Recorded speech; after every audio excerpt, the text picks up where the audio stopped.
Alignments and justifications. जब आप register में काम कर रहे होते हैं, तो आप पेज के दोनों या एक साइड पर लाइन लगा लेते हैं ताकि काम अच्छा लगे। इसी तरह हम वर्ड में भी अलाइनमेंट करते हैं, यानी ना नज़र आने वाली लाइंस लगाते हैं। आप अपने टेक्स्ट पर अलाइनमेंट्स लगाकर चूज कर सकते हैं कि आपका लिखा हुआ टेक्स्ट पेज के बीच में, लेफ्ट साइड या राइट साइड पर आए। अगर आप चाहते हैं कि टेक्स्ट पूरे पेज पर आए, तो फिर आप जस्टिफिकेशन यूज़ करते हैं। अब हम बारी-बारी अलाइनमेंट्स और जस्टिफिकेशंस लगाना सीखते हैं।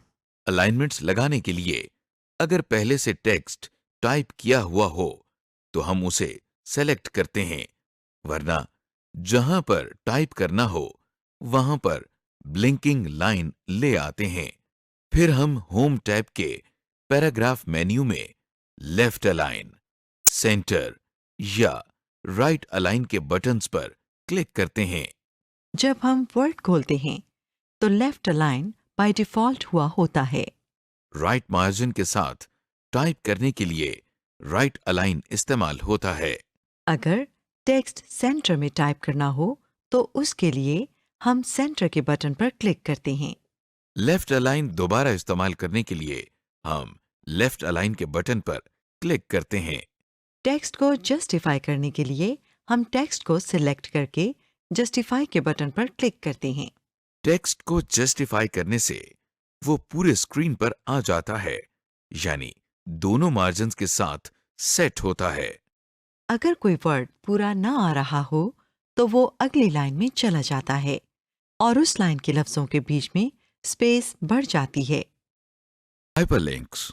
अगर आप चाहते हैं कि आप अपने डॉक्यूमेंट में से कोई वेबसाइट खोल सकें, तो इसके लिए हम हाइपरलिंक्स का इस्तेमाल करते हैं।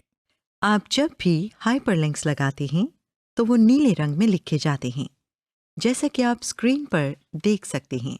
हाइपरलिंक से वेबसाइट खोलने के लिए हम कंट्रोल की दबाते हुए लेफ्ट क्लिक करते हैं। आइए अब जरा हाइपरलिंक्स लगाना सीख लें। हाइपरलिंक्स लगाने के पहले तरीके में हम टेक्स्ट सिलेक्ट करके इस पर राइट क्लिक करते हैं। खुले हुए मेन्यू में से हम हाइपरलिंक पर क्लिक करते हैं। क्लिक करते ही हाइपरलिंक्स की ऑप्शंस वाली स्क्रीन हमारे सामने आ गई है। टेक्स्ट टू डिस्प्ले के आगे हम वो टेक्स्ट लिखते हैं जो हम चाहते हैं कि हमें डॉक्यूमेंट में नजर आए, जैसा कि हमें वर्चुअल यूनिवर्सिटी लिखा हुआ नजर आ रहा है। एड्रेस के आगे हम इस वेबसाइट का एड्रेस लिखते हैं जो कि हम खोलना चाहते हैं, जैसा कि हमें वर्चुअल यूनिवर्सिटी का एड्रेस लिखा हुआ नजर आ रहा है। एड्रेस लिखकर हम ओके पर क्लिक करते हैं और हाइपरलिंक डॉक्यूमेंट में आ जाता है। इस हाइपरलिंक को खोलने के लिए हमें कंट्रोल की को दबाकर हाइपरलिंक पर क्लिक करना होता है। कंट्रोल की को दबाकर जैसे ही टेक्स्ट पर लाएं तो माउस पॉइंटर एक हाथ की शक्ल में तब्दील हो जाता है। देखें कि जैसे ही हम हाइपरलिंक पर क्लिक करते हैं तो वर्चुअल यूनिवर्सिटी की वेबसाइट खुल जाती है। जब आप कोई वेबसाइट या ईमेल एड्रेस वर्ड में टाइप करते हैं तो वो ऑटोमेटिकली हाइपरलिंक में तब्दील हो जाता है। पहले से बनाए हुए हाइपरलिंक की प्रॉपर्टीज को चेंज करने के लिए उस पर राइट क्लिक करते हैं और एडिट हाइपरलिंक पर क्लिक करते हैं। क्लिक करते ही हाइपरलिंक की प्रॉपर्टीज वाली लिस्ट हमारे सामने आ जाती है। यहाँ से हम टेक्स्ट टू डिस्प्ले और एड्रेस वगैरह तब्दील कर सकते हैं। बॉर्डर्स। जैसा कि आप रजिस्टर में अपने काम को ज्यादा सफाई से पेश करने के लिए सफ़ों के किनारों पर लाइंस या बॉर्डर्स बना लेते हैं और अपने ख्यालात को तरतीब देने के लिए उन्हें पॉइंट्स की सूरत में लिखते हैं, उसी तरह वर्ड में भी पेज के बॉर्डर्स बना सकते हैं और अपने ख्यालात को पॉइंट्स की शक्ल में टाइप कर सकते हैं। आइए अब हम आपको अपने डॉक्यूमेंट्स में बॉर्डर्स और पॉइंट्स यानी बुलेट्स लगाना सिखाएं। बॉर्डर्स डालने के लिए सबसे पहले हम पेज लेआउट की टैब में पेज बैकग्राउंड के मेन्यू में जाते हैं। अब हम पेज बॉर्डर्स पर क्लिक कर रहे हैं। अब हमारे सामने बॉर्डर्स एंड शेडिंग का डायलॉग बॉक्स आ गया है। इस डायलॉग बॉक्स के ऊपर हमें 3 टैब्स नजर आ रहे हैं। इनके नाम बॉर्डर्स, पेज बॉर्डर्स और शेडिंग हैं। बॉर्डर्स का टैब दबाने से हम एक पैराग्राफ का बॉर्डर सेट करते हैं। पेज बॉर्डर के टैब से हम पूरे पेज का बॉर्डर सेट करते हैं। शेडिंग के टैब में हम पूरे पैराग्राफ का शेड सेट करते हैं। डायलॉग बॉक्स के दाईं साइड पर एक बड़ा डब्बा बना हुआ है। इस डब्बे को प्रीव्यू बॉक्स कहते हैं। जब भी आप बॉर्डर के लिए कोई स्टाइल चूज करते हैं तो उस डब्बे में उसका डिजाइन या प्रीव्यू डिस्प्ले होता है। इस प्रीव्यू को देखकर आप ये अंदाजा लगा सकते हैं कि जो बॉर्डर स्टाइल आपने चूज किया है वो आपके डॉक्यूमेंट पर कैसा लगेगा। डायलॉग बॉक्स के दरमियान में 3 लिस्ट्स हैं। पहली लिस्ट का नाम स्टाइल है। इससे आप बॉर्डर का डिजाइन चूज कर सकते हैं। इस लिस्ट के दाईं तरफ एक स्क्रॉल बार है जिससे आप मजीद डिजाइन देख सकते हैं। जब आप कोई डिजाइन चूज कर लेते हैं तो उसके गिर्द एक डब्बा बन जाता है और प्रीव्यू बॉक्स में उसका प्रीव्यू आ जाता है। दूसरे नंबर पर जो लिस्ट है वो कलर्स की है। इस लिस्ट पर इस वक्त ऑटोमेटिक लिखा हुआ है।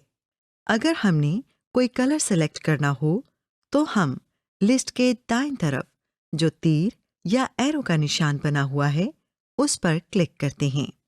अब आपके सामने एक ड्रॉप डाउन मेन्यू खुल गया है जिसमें मुख्तलिफ रंगों के छोटे डब्बे हैं। हम जिस रंग के बॉर्डर्स बनाना चाहते हैं उस रंग के डब्बे पर क्लिक करते हैं, जैसे कि हमने अभी नीले रंग के डब्बे पर क्लिक किया है।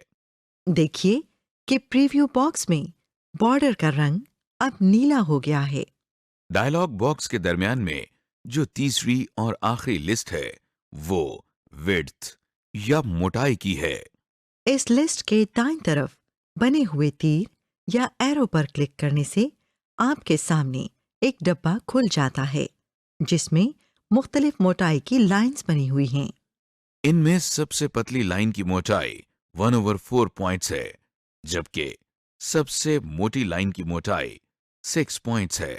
हम जिस मोटाई के बॉर्डर्स चाहते हैं उस लाइन पर क्लिक कर देते हैं।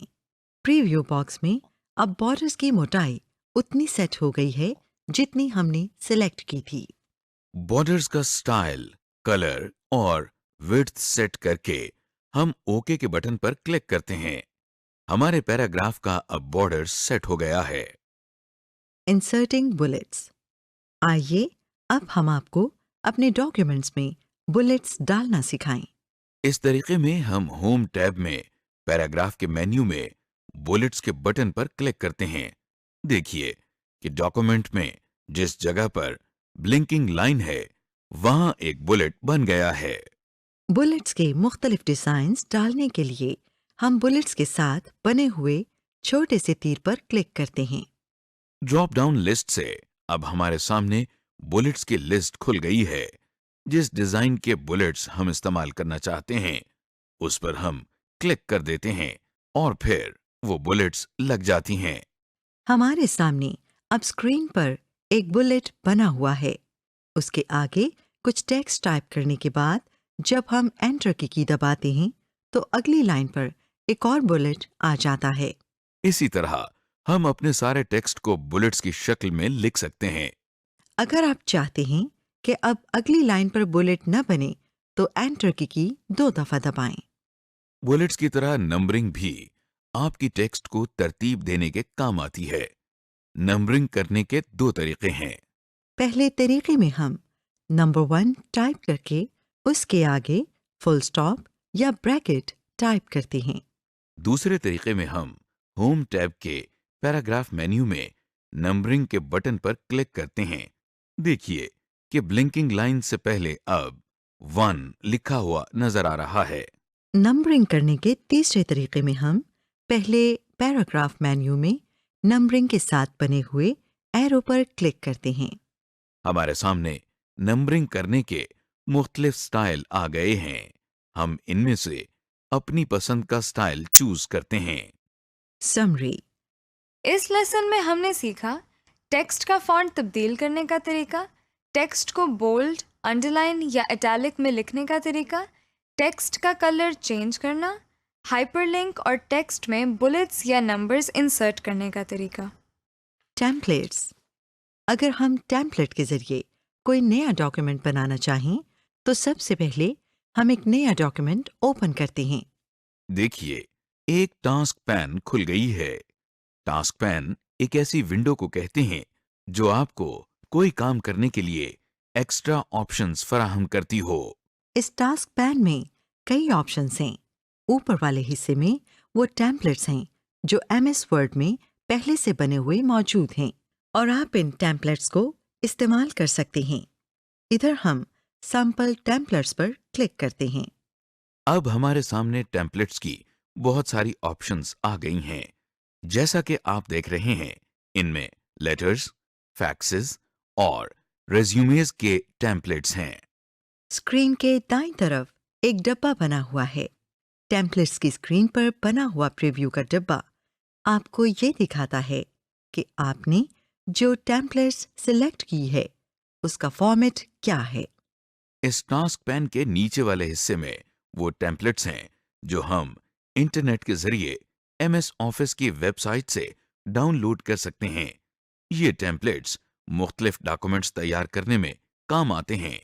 जैसा कि लेटर्स के टेम्पलेट्स में हम देखते हैं कि ये टेम्पलेट्स मुख्तलिफ किस्म के लेटर्स लिखने के लिए इस्तेमाल होते हैं।